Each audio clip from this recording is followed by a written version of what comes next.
My name is Christine Grab, and I am a people of California. 1. A large percentage of FTB executive staff have been working... Sorry. My name is Christine Grab, and I am a people of California. 1. A large percentage of FTB executive staff have been working without properly executed oaths of allegiance or bonds, which are both required by law. Each of these people had no legal standing, and thus all of their legal decisions must be voided. Please describe the action steps being taken by FTB to void these unlawful legal decisions and rectify the gaps created by these voids. 2. 66% of FTB's recent executive legal staff did not swear to uphold the laws of the state and federal constitutions as required by law prior to accepting employment with the state of California. My wish is that interpretations of statutes be reviewed by people with properly executed oaths in order to ensure that FTB is following the laws as written, with no words omitted from and no extra words inserted into the statutes. I would encourage everyone listening to contact FTB with suggestions of statutes to review. 3.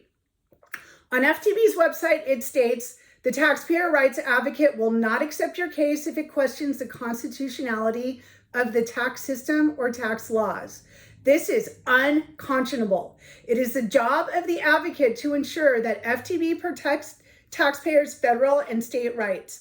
My wish is that this guideline be removed so that the advocate can fulfill her job duties. 4. FTB has failed to provide statutes which justify FTB's evasion of the due process laws regarding imposition of wage garnishments, levies, and liens.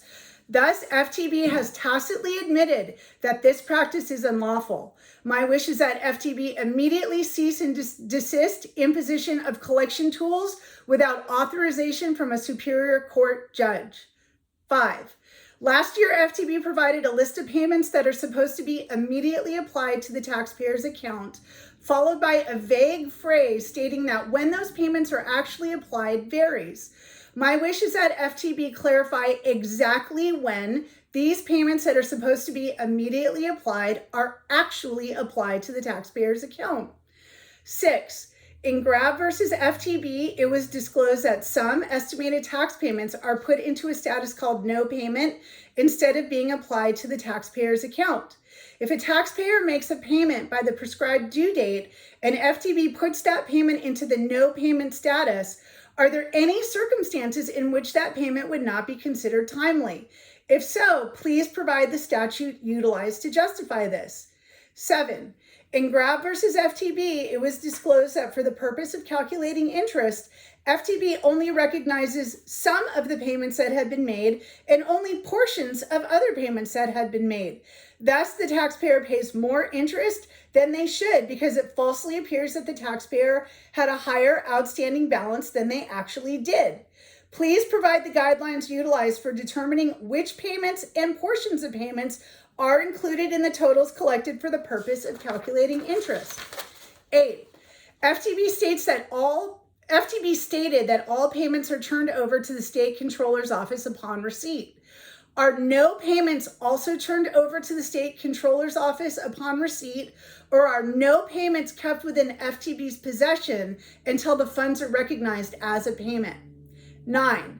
Is it still FTB's procedure to not apply credit elect payments to married couples' accounts until that year's tax return is filed? If so, please identify the specific California code which justifies this practice. 10. What data does FTB procure from the tax returns of low-income filers? How does FTB utilize this data? And who does FTB release this data to? 11. Deputy Chief Counsel Bill Hilston retired last year. Even though he only worked part of the year, his 2022 pay was $136,000 more than he'd ever earned before. Please explain the large pay increase. 12. I would like to remind FTB that we taxpayers are your employers. We are not your customers and we're not your clients.